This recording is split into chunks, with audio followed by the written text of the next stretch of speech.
अभी का दौर इनका है, ब्राह्मणवादी हिंदुत्व के उत्साह का दौर है जी। काउंटर रिवॉल्यूशन का चरम। और दुर्भाग्यपूर्ण है कि हमारे इस बहुजन समाज के लोग ही उस राजनीतिक सत्ता को संभाले हुए हैं। वो जो राजनीतिक सत्ता है उसे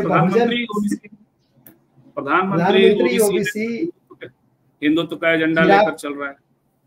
चिराग पासवान है, मांझी जी है, नीतीश कुमार हैं, ये तमाम लोग तो इसी बहुजन समाज के हैं और ये लोग ही पालकी ढो रहे हैं।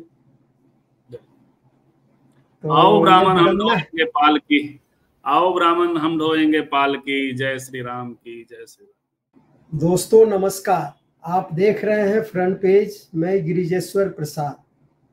आज इस सत्र में हम एक बहुत ही खास विषय पर चर्चा करने के लिए जा रहे हैं और इस खास विषय पर चर्चा करने के लिए हमारे साथ एक खास मेहमान हैं।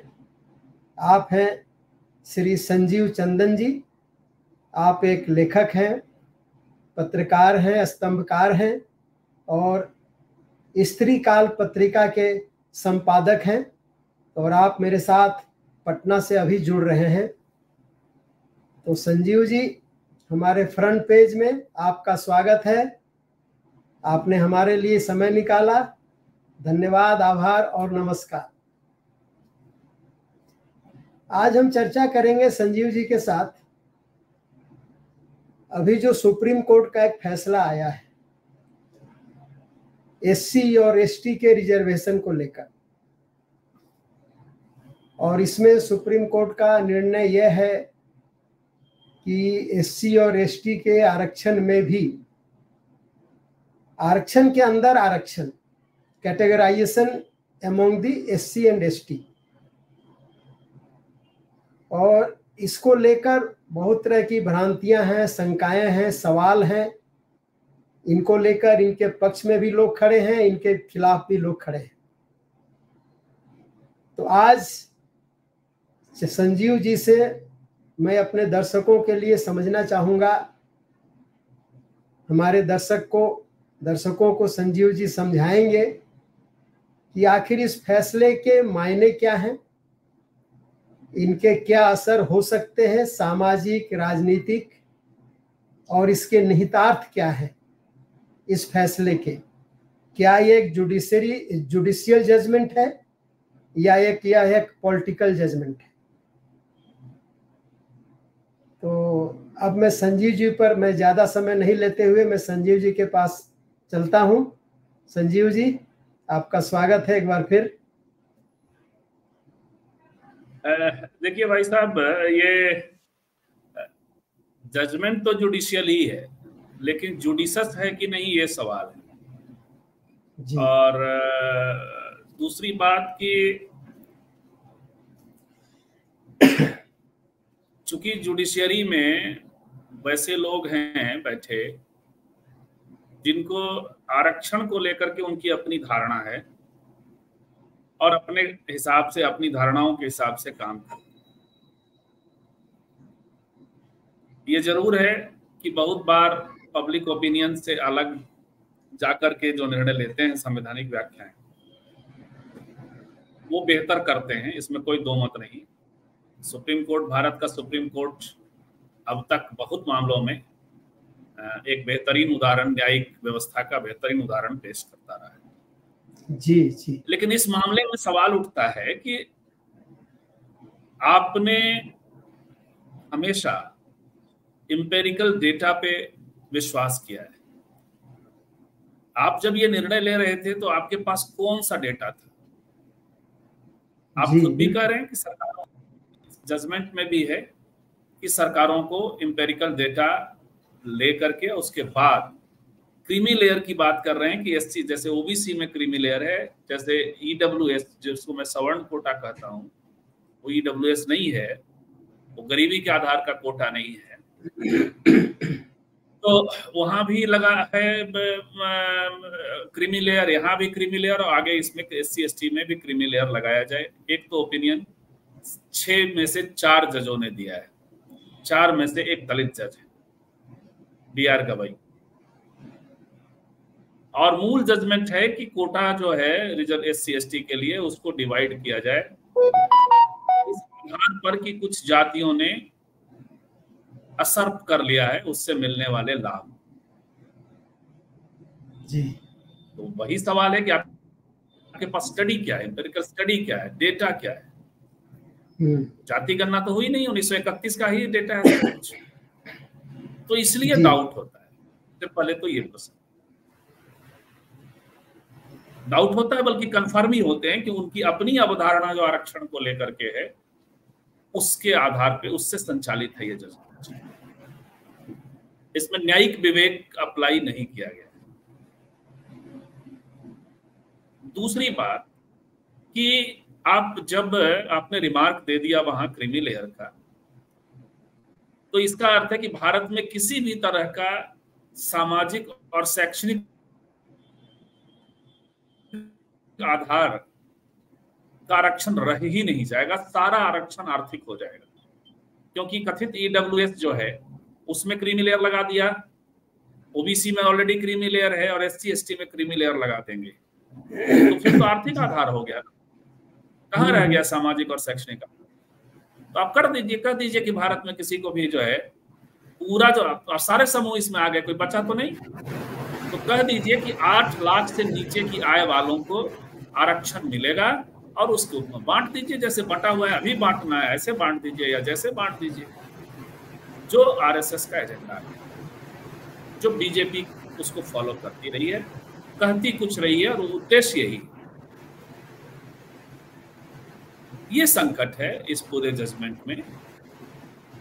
मैं ये नहीं कहता, देखिए इस जजमेंट, ऐसा जजमेंट की आकांक्षा बहुत सारी दलित जातियों के भीतर भी, जो SC ST की कैटेगरी में आने वाली कई जातियां वो चाह रही, जैसे मडिगा चाह रहे हैं साउथ में, जैसे मांझी चाह रहे हैं बिहार झारखंड में, मुसर समुदाय के लोग, लेकिन उनके भी आधार गलत है। आधार इसलिए गलत है, एक तो उनके पास है नहीं, ठीक है समाज से देख रहे हैं कि लोग नहीं है, लेकिन आपके यहाँ जब आपके यहाँ व्यवस्था ही नहीं होगी, आप एक होमोजेनाइज्ड फॉर्म में आते हैं, एक सीट आती है, आपका पढ़ा लिखा कोई एप्लीकेशन ही नहीं जा रहा है, तो कैसे आपसे चमार ले रहा है या दुसाध ले रहा है। एक ही तरह का एक ही स्पेस पे जीने वाले लोग जब अप्लाई करेंगे, तो आप भी होते तो सबसे बड़ी समस्या जो मुसहर समुदाय की है वो है कि वहाँ एजुकेशन साक्षरता दर 7 और 10% है, बहुत ज्यादा नहीं है।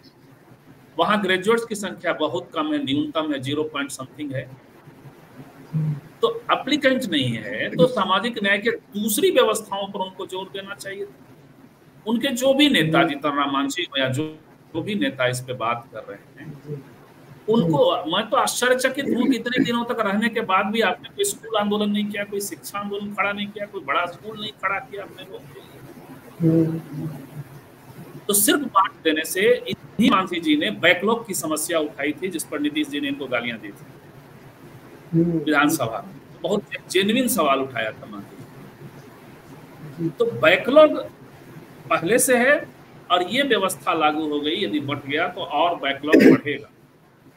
कम से कम बिहार यूपी में तो ऐसा ही होगा, हरियाणा में ऐसा ही होगा, जहां एक पीछे से कोई समूह और है तो बैकलॉग बढ़ेगा, और वो बैकलॉग बढ़ करके NFS होगा, सीटों पे लोग अवेलेबल नहीं होंगे, तो इससे फायदा आरक्षण विरोधी को ही होने वाला है। जी जी। तो इसमें जो मांझी साहब का जो स्टैंड है, जैसा आपने कहा है कि उनके स्टैंड का कोई आधार नहीं है, उनके जाति के लोग शिक्षित नहीं हो रहे हैं उस अनुपात में, और उम्मीदवार उनकी जाति से नहीं मिल रहे हैं, तो कोई आधार नहीं बनता है इस जजमेंट का समर्थन करने का। तो क्या मांझी जी का जो स्टैंड है आज, वो क्या राजनीतिक है पूरी तरह से, कि अपने आकाओं को परेशानी में डालना नहीं चाहते हैं, भारतीय जनता पार्टी की सरकार को परेशानी में डालना नहीं चाहते हैं? बड़ा राजनीति तो अलग तरीके से होती है ना, ये भी हो सकता है कि वो खुद भी कंफ्यूज्ड हो, सीजन्ड लीडर हैं, उम्र भी और लेकिन तो कंफ्यूजन शब्द को हो सकता है, लेकिन कंफ्यूजन हो सकता है ना। जो महादलित का जो प्रसंग है वो उनकी भी देन है, दलित महादलित, हम्म, लेकिन जी उसमें आरक्षण बढ़ने की बात नहीं थी। नहीं थी। हाँ। उनको ये लग रहा हो कि हम जो पीछे हो गए हैं उसका, लेकिन वो खुद ही, मैंने उनके ही मुंह से सुना है कि हमारे यहाँ हम्म, साक्षरता दर पुरुषों का 10 है और महिलाओं का 7 है। हमारे ही जी कार्यक्रम में उन्होंने भाषण दिया है। तो आप उस पर सोच लेते हम्म, थोड़ा ठहर कर कि जब ऐसा है हम्म, तो फिर क्या होगा। देखिए, हम्म, भारत में सामाजिक न्याय आंदोलनकारों ने कभी इस जी पर ध्यान ही नहीं दिया कि स्कूल सिस्टम खराब हो रहा है। जी एक टीचर से बात हो रही थी, मुझे मुझे मैं द्रवित हो गया ये जान करके कि वो किसी और विषय की टीचर हैं। उन्होंने हिंदी की कहानी पढ़ाने के लिए हिंदी का क्लास लेना था। तो भाई नया विषय था, उन्होंने बात की, ओम प्रकाश वाल्मीकि की कहानी पढ़ानी थी। हम्म, तो उसमें बातचीत हुई तो वो ओम प्रकाश वाल्मीकि के समुदाय के ही लोग हैं या बहुजन समुदाय के हम्म, लोग हैं। आज जो सरकारी स्कूलों में बिहार, झारखंड और दूसरे हर जगह। तो मैंने हम्म, कहा कहानी पढ़ के आने के लिए, बोला आत्मकथा का हिस्सा था, बोलिए। हम्म, तो उन्होंने कहा कि कहानी पढ़ेंगे बच्चे कैसे, उनके पास किताब नहीं। बताइए। 7th और 8th तक के बच्चों को किताबें होती हैं, मिलती है सरकार के जरिए, उसका किताबें हम्म, नहीं होती। वो बच्चे शाम में सब्जी बेचते हैं, कोई कोई दिन में ये कोई कोई ठेला करता है, कोई ये करता है, वो बच्चे पढ़ रहे हैं। इन नेताओं को ये बात क्यों नहीं समझ में आती कि अभी जो मूवमेंट था वो मूवमेंट वहां चलाने की जरूरत थी। तो इसीलिए हम्म, मुझे लगता है, और है उसमें जो आपने कहा कि भाजपा अपने आकाओं को खुश करने, तो एक तो समझ का जी भी मामला हो सकता है कि वो ऐसा ही समझ रहे हैं। दूसरा ये है हम्म, कि अभी जो खबर आ रही है, मुझे व्हाट्सएप आया था, हम्म, आरएसएस के लोग जो हैं, आरएसएस का जो टीचर यूनियन संगठन है, वो हम्म, सब भी इसके खिलाफ हैं, इस जजमेंट के। मीटिंग कर रहे हैं, ऑनलाइन मीटिंग हो रही है। अच्छा। हम्म, तो ऐसा है तो फिर ये क्या है, ये बड़ा। तो मैं कह रहा था, सुन पा रहे हो तो, हम्म, आरएसएस के भी संगठन मीटिंग कर रहे हैं। देखिए, जेंटल रिमाइंडर इमरजेंट, हाँ इमरजेंट मीटिंग, अर्जेंट मीटिंग या इमरजेंट मीटिंग, हाँ इमरजेंट मीटिंग होगा कि तात्कालिक, ये उससे हो 8:30 बजे सीएसडी के सभी ये 5 तारीख को मैंने मीटिंग की है उन्होंने। वो इसलिए भी कर सकते हैं कि जी उनको लग रहा हो कि हमारा संगठन बचा रहे, हमको इस असंतोष के भीतर घुसना है, ये भी हो सकता है, इसमें कोई दो मत नहीं। जी। तो ये तो हुई बात मांझी साहब की। और समाज में आप क्या देख रहे हैं, इससे क्या फर्क पड़ जाएगा आरक्षण नहीं में? नहीं, मैंने कहा ही कि इससे बैकलॉग बढ़ेगा, हम्म, एनएफएस की समस्या बढ़ेगी, हम्म, एनएफएस की और समस्या बढ़ेगी। हम्म, और जो इच्छा थी, मतलब आरक्षण के खिलाफ जो एक माहौल है, आपने देखा होगा कि जैसे हम्म, ही ईडब्ल्यूएस सवर्ण कोटा लागू हुआ, फटाफट हम्म, सीटें भरी जाने लगी और इनकी सीटें खाली हम्म, रखी जाती हैं, एनएफएस की जाती हैं। हम्म, तो शत्रु वर्ग बैठा हुआ है, वो आनंदित होगा। जी समाज में आरक्षण जो है एक एक पूंजी उत्पादन की एक व्यवस्था है, एक capital, cultural capital, social capital, educational capital. जी तो वो सीधे डाउन होगा। हम्म, वो जी आप लोग एक भ्रम मिथ फैलाते हैं, नाम लिया जाता है आईएएस का बेटा को क्यों मिले, नहीं हम्म, मिले। एक पीढ़ी यदि हम्म, आईएएस के बेटे को बाद आप हटा लीजिए, आईएएस का बेटा ही आईएएस बनाने लायक अपने को पैदा करेगा ना। रिक्शा वाले तो बहुत कम घटना होती है, वो एग्जाम्पल बनते हैं, जी वो खबर बनते हैं, और खबर जी यूजुअल जी नहीं होती। खबर हम्म, अपवाद होते हैं, खबर उदाहरण, अपवाद ये होते हैं। उदाहरण होते हैं, खबर जनरल रूल नहीं होता। हम्म, यदि आपके यहाँ संसाधन होगा तो आपका बच्चा पढ़ेगा तो आईएएस बनेगा, आईएफएस बनेगा, दूसरे अन्य विषयों पे जाएगा, विदेश जाएगा, जी जी संगीतकार बनेगा, गीतकार बनेगा, कार बनेगा। हम्म, आप उसी हम्म, फैक्ट्री को ही रोक देते। हम्म। तो इसके लेके जो राजनीतिक, जो मांझी साहब की बात तो आ गई, ये जो इनका स्टैंड है चिराग पासवान का,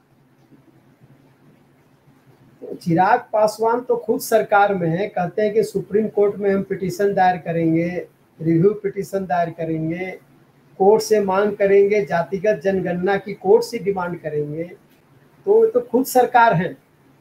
उन्हें तो अपने सरकार से मोदी जी से जाकर मिलना चाहिए था एक डेलीगेशन लेकर कि भाई आप ऑर्डिनेंस जारी कीजिए, तुरंत एक ऑर्डिनेंस लाइए। देखिए चिराग पासवान को उनको बैलेंस बनाना है दोनों चीजें, लेकिन वो पोजीशन ले रहे हैं, और पोजीशन इसलिए भी ले रहे हैं कि वो बहुत रिजर्वेशन की समझदारी का पोजीशन से ज्यादा उनके अपने जो वोटर वर्ग है उसके लिए पोजीशन ले रहे हैं। लेकिन यही तो खूबसूरती है लोकतंत्र का, और सरकार के भीतर रहते हुए लोग दबाव बना रहे हैं। जहां तक मुझे खबर है अभी रिव्यू पिटीशन जाएगा, यदि और दबाव बना तो ऑर्डिनेंस भी बन सकता है, हो सकता है रिव्यू का इंतजार किया जाए। सरकारें इतनी जल्दी दरअसल दांव पे लगाई नहीं जाती हैं। जब सरकार बन जाती है, हम आप तो चाहते हैं, हम आप जो उसे क्रिटिक होते हैं तो चाहते हैं कि सरकार, लेकिन सरकारों से सवाल होते हैं, सरकार के भीतर के जो लोग होते हैं, मुझे लगता है वही पॉलिटिक्स वो लोग कर रहे हैं। उनको बिहार में भी पॉलिटिक्स करना है, आने वाले दिनों में चुनाव है, तो उनको कहना होगा। और अंदर में वो कितना दबाव, यदि सरकार रिव्यू पे नहीं जाती है, सरकार ऑर्डिनेंस नहीं लाती है, तब इन नेताओं पे ज्यादा सवाल। इन नेताओं को बल देना चाहिए कि हम लोगों को इन नेताओं को बल देना चाहिए, भले ही वैचारिक रूप से चाहे जहां हो, लेकिन यदि वो एनडीए में भी हों और आवाज उठा रहे हैं और दो टूक कह रहे हैं गलत हो रहा है, तो इस मसले पे इनका क्रिटिसिज्म या इन पे डाउट नहीं करना चाहिए। और विरोधी दलों की राजनीति क्या हो रही है इस फैसले को लेकर? उनकी राजनीति कहाँ है? विरोधी दल आजकल जो विरोधी दल हैं वो मूलतः देखिए हो क्या गया कि अभी जो सरकार है, सरकार में ज्यादातर उत्तर क्षेत्र के लोग हैं, तो वहां तो सीधा एक चंद्रबाबू नायडू हैं जिनको की पोजीशन लेना पड़ेगा इसके पक्ष में, यदि ओपन पोजीशन लेते। विपक्ष का मामला डिवाइडेड है, क्योंकि कांग्रेस की जो सरकार है वो आंध्रा में है, तो उसको भी लेना पड़ेगा, डीएमके को भी लेना पड़ेगा। वहां थोड़ा सा ऐसा सुनने में आ रहा है, वो भी जब तक स्टडी ही नहीं हो, कुछ सब कुछ हवा में है। एक सब आ जाए कि माला इतने, मडिगा इतने, और जातियां तमिलनाडु की अलग अलग इतने, ये इनका इतना रिप्रेजेंटेशन है, इतना छूट रहे हैं, तब तो बात हो। फिर भी विपक्ष में आपने देखा राष्ट्रीय जनता दल ने, तेजस्वी यादव ने सीधा पोजीशन लिया है इसके खिलाफ जी, और कांग्रेस अभी पोजीशन नहीं ले पा रही है। बल्कि उनके तेलंगाना के मुख्यमंत्री ने कहा कि हम सबसे पहले लागू करेंगे। तो वहाँ अलग अलग पोजीशन है। लेकिन मूल सवाल यही है कि इन सब बातों की जगह एक स्वर में एक बात होनी चाहिए, और वो है कि जाति गणना कराओ, उसके बाद ये। आप जब संसद से महिला रिजर्वेशन बिल पास करके कहते हो कि जब तक डिलिमिटेशन नहीं होगा तब तक लागू नहीं होगा, इसको कहो, नहीं तो राज्य सरकारें करेंगे, करने लगेंगी और करने की घोषणा कर देंगी। जी, तो ये जो भारत बंद का 21 तारीख को एक आ रहा है, हालांकि कंक्रीट कुछ तो नहीं मिला, लेकिन कहीं सोशल मीडिया पर देखा गया कि 21 अगस्त भारत बंद। तो क्या इसमें राजनीतिक दल शामिल हो रहे हैं, क्या लगता है? राजनीतिक दल हैं, सीधे शामिल शायद ही हो बैक से, लेकिन 21 तारीख को है। अब इसमें डिवाइडेड मामला है, 60-40, 70-40, 30 का मामला है। 40 से 30% जो जनमत है वो चाह रहा है कि दलितों का ही जनमत है जो चाह रहा है डिवाइड हो जी, आरक्षण डिवाइड हो। क्रीमी लेयर तो उनके खिलाफ सारा पूरा दलित समुदाय एकजुट हो जाएगा, लेकिन डिवीजन के लेवल पे ये सब, इसमें दोनों मैंने जहरीला जजमेंट इसलिए हो गया कि इसमें क्रीमी लेयर भी लगा दिया है, और दूसरी जगहों पे थोड़ा परसेंटेज आगे पीछे ज्यादा हो सकता है जी। तो ऐसे में इस आंदोलन के नेताओं के सामने भी एक चुनौती है, और वो कैसे कॉन्सेंसस बनाया जाए, डिवाइडेड ना दिखें। इसी तो ये है 21 तारीख का जो है वो मुझे लगता है 18 जितना असरकारी नहीं होने वाला है, नहीं होने वाला है जी। 18 में हुआ था शायद, लेकिन एक बात जरूर है कि लेकिन जो इसीलिए एनडीए के नेताओं का महत्व भी बढ़ जाता है यदि वो प्रेशर बना ले जाते हैं अंदर, और हम लोग उन पर दबाव बना पाते हैं जो एनडीए के भीतर हैं, जो बहुजन समाज के नेता हैं। जी, तो इस जजमेंट से एक बात तो साफ निकल कर आ रही है कि शेड्यूल कास्ट जो समाज है, अनुसूचित जाति समाज में एक बंटवारा हो गया और हर जाति के अब अलग अलग नेता पैदा होंगे अपने हिस्से के लिए, क्योंकि हर जाति का अपना अलग अलग हिस्सा हो जाएगा, परसेंटेज हो जाएगा कि पासवान के लिए इतना परसेंट और मुसहर के लिए इतना परसेंट, चमार के लिए इतना परसेंट। जी। मतलब इस फैसले ने शेड्यूल कास्ट समाज को बांट कर रख दिया है और शायद यही मंशा राजनीतिक सत्ताधारियों की भी रही हो कि ये जो समाज एकजुट है शेड्यूल कास्ट, इस शेड्यूल कास्ट को खांचे में बांट दो ताकि राजनीतिक रूप से उन्हें फायदा हो। अब सवाल है कि जिन्हें भागीदारी मिलने लगेगी जिन जातियों को, वे स्वाभाविक रूप से इस दल के पक्ष में आ जाएंगे कि भाई इनकी सरकार के दौरान ही सारा कुछ हुआ मिला हमें। जैसे जाति आधारित समाज की एक ट्रेजेडी तो होगी जी, और इसका फायदा राजनीतिक पार्टियां लेंगी जी। ज्यादा भाजपा लेती है, इसमें कोई दो मत नहीं है। जब से मंडल आया तब से इसने अपने जो कमंडल चलाया वो इन्हीं जातियों के भीतर से काम करना शुरू किया और नेता उभारना शुरू किया, आदि हम सबके सामने फैक्ट। तो ये होगा, ये ऐसा हो रहा है अभी भी इस जजमेंट के साथ भी हो रहा है जी। लेकिन इसको पूरे समग्रता में एक अलग दिशा, क्योंकि अभी जाति गणना को बल मिलना चाहिए। कितनी खूबसूरती से विपक्ष इन सब को, इस पूरे जजमेंट को अपने फेवर में ले जाता है, ये देखे जाने जी। तो अब चलते चलते 22 मिनट हो गया है, अब ज्यादा लंबा नहीं करेंगे। इस जजमेंट के बाद और इसके पीछे ईडब्ल्यूएस को हम देखें, ईडब्ल्यूएस से शुरू करें और 2015 में आरएसएस के सरसंघचालक मोहन भागवत का बयान कि आरक्षण की समीक्षा होगी, जिसके लेकर बिहार में भारतीय जनता पार्टी को उस समय नुकसान उठाना पड़ा था विधानसभा चुनाव में। तो लग रहा है कि देश आरक्षण की समीक्षा की ओर बढ़ रहा है, जो इसकी चर्चा आपने शुरुआत में की कि हम सामाजिक और शैक्षणिक आधार से हम आर्थिक आधार की ओर जा रहे हैं और पूरे आरक्षण की अवधारणा जो है बदल जा रही है। आरक्षण की अवधारणा में सामाजिक और शैक्षणिक पिछड़ापन नहीं रहेगा, केवल आर्थिक जो कमजोर होंगे आर्थिक रूप से उनको आरक्षण मिले। हम इस दिशा की ओर बढ़ चुके हैं, बल्कि हम पहुंच चुके हैं। तो बिल्कुल हो तो यही रहा है, बिल्कुल यही हो रहा है। समीक्षा ही तो हुई ना, सुप्रीम कोर्ट ने आखिर किया क्या? समीक्षा करते हुए विकल्प दे रही है। हाँ, तो मतलब कि कहीं ऐसा तो नहीं कि आरएसएस के सरसंघचालक ने 2015 में जो इशारा किया वो किसी न किसी तरीके से जो है उस रास्ते पे अब न्यायपालिका जाने अनजाने, अब तो सीधे सीधे कुछ कहा नहीं जा सकता है सुप्रीम कोर्ट को, जाने अनजाने, लेकिन लग रहा है कि मोहन भागवत ने जिस ओर इशारा किया था सारी तमाम चीजें उसी ओर जा रही हैं, ईडब्ल्यूएस से लेकर एससी एसटी के जजमेंट तक। तो आखिर इसमें राजनीतिक दलों की विफलता कहाँ देख रहे हैं? कहीं राजनीतिक दलों की विफलता है, खासकर वो जो अनजानापन है वो बेसिकली जिस वर्ग से लोग आते हैं, इवन अब तो गवई साहब भी हैं, उनके पिताजी बहुत ये थे, दादाजी भी थोड़े से ठीक ठाक ही थे, पिताजी ने बिहार के भी गवर्नर रहे हैं, फिर वो तो तीसरी पीढ़ी है, तो वो भी इलीट अब कहला सकते हैं, थोड़ा सा पर्सनल इलीट। ये इसको कोई कंफ्यूजन में ना ले, लेकिन तो मैं ये कहना चाह रहा हूँ क्यों समझ। तो वो उनका जजमेंट इस तरह से आया। तो अनजानापन जो है वो उनकी वर्गीय और जातीय स्थिति के कारण जो जजमेंट में दिखाई पड़ता है।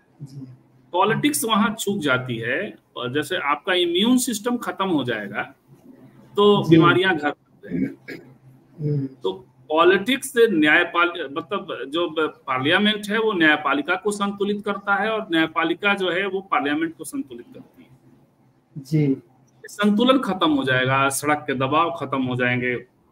सड़क वो तो कहा ही है कि सड़कें सुनी हो जाती हैं तो संसद आवारा हो जाती है।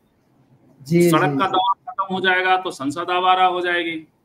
वहां से आवारा है तो न्यायपालिका का अपना जो है और उसमें जो वर्गीय चरित्र है वो सब यदि हावी हो जाता है तो बीमारियां तो फिर कई तरह की पैदा हो जाती हैं। तो चूक तो है, पॉलिटिकल चूक है, बहुजन समाज के नेताओं का चूक है कि बहस किसी और विषय पर होना चाहिए था, बहस किसी और विषय पर हो रहा है, काम कुछ और होना चाहिए था, काम कुछ और हो रहा है, काम होना चाहिए था स्कूलिंग को लेकर जो हमने एग्जाम्पल दिया, काम हो रहा है ये, काम होना चाहिए था प्राइवेट सेक्टर में रिजर्वेशन को लेकर, काम हो रहा है ये, काम होना चाहिए था जाति गणना को लेकर, काम हो रहा है ये। तो ये संकट जो जिस वर्चस्व के खिलाफ ये व्यवस्थाएं थी, वो वर्चस्व समूह बिना ज्यादा एक्टिव हुए भी अपने एजेंडे को के अनुरूप सिस्टम को ले जाता है। आपको एक्टिव होना है, आपको वो तो जो वर्चस्व में है उसको तो ज्यादा एक्टिव होने की जरूरत ही क्या है, उसको तो सिर्फ सत्ता बचाने की थोड़ी सी कमी है। थोड़ा सा ये आपको ना मेहनत करनी है, आपको ना विकल्प, आपको ना समता का ये चलाना है, उसका चक्का आगे बढ़ाना, उसकी गाड़ी आगे जी जी जी। तो जिस समय आरक्षण हमारे देश में लागू हुआ उसको, और फिर मंडल कमीशन आया बाद में, तो कहा गया कि एक सामाजिक क्रांति है ये। अब लग रहा है हम प्रतिक्रांति की ओर बढ़ रहे हैं, बल्कि अब प्रतिक्रांति हो रही है, चीजें उल्टी जा रही हैं। और सड़कें सुनी हैं, गलियां सुनी हैं, गांव मोहल्ले भी सुने हो चुके हैं। कहीं कोई कोलाहल नहीं है, कहीं कोई प्रतिक्रिया नहीं दिख रही है, और लग रहा है कि जो धारा बह रही है उसे अब रोका नहीं जा सकता है। बिल्कुल, देखिए रिवॉल्यूशन और काउंटर रिवॉल्यूशन साथ साथ की होती रहती है, कभी वो तेज होती है, कभी वो तेज होती है, कभी वो दब जाती है, कभी वो दब जाती है। मंडल के साथ साथ चला ना सब, जो ये सब मंदिर मस्जिद सब होने लगा, कमंडल भी चला साथ में। हाँ, अभी का दौर इनका है, ब्राह्मणवादी हिंदुत्व के उत्साह का दौर है जी, काउंटर रिवॉल्यूशन का चरम। और दुर्भाग्यपूर्ण है कि हमारे इस बहुजन समाज के लोग ही उस राजनीतिक सत्ता को संभाले हुए हैं। वो जो राजनीतिक सत्ता है उसे प्रधानमंत्री ओबीसी हिंदुत्व का एजेंडा लेकर चल रहा है। चिराग पासवान है, मांझी जी है, नीतीश कुमार हैं, ये तमाम लोग तो इसी बहुजन समाज के हैं, और ये लोग ही पालकी ढो रहे हैं। तो आओ ब्राह्मण हम ढोएंगे पालकी, आओ ब्राह्मण हम ढोएंगे पालकी, जय श्री राम की, जय श्री राम। जी जी जी जी। चलिए, अब इसी को अब महसूस करना है, कर रहे हैं, और इसी को आगे देखना है। तो इसी फाइनल नोट के साथ संजीव जी का एक बार फिर से धन्यवाद और आभार कि आपने समय निकाला। नमस्कार।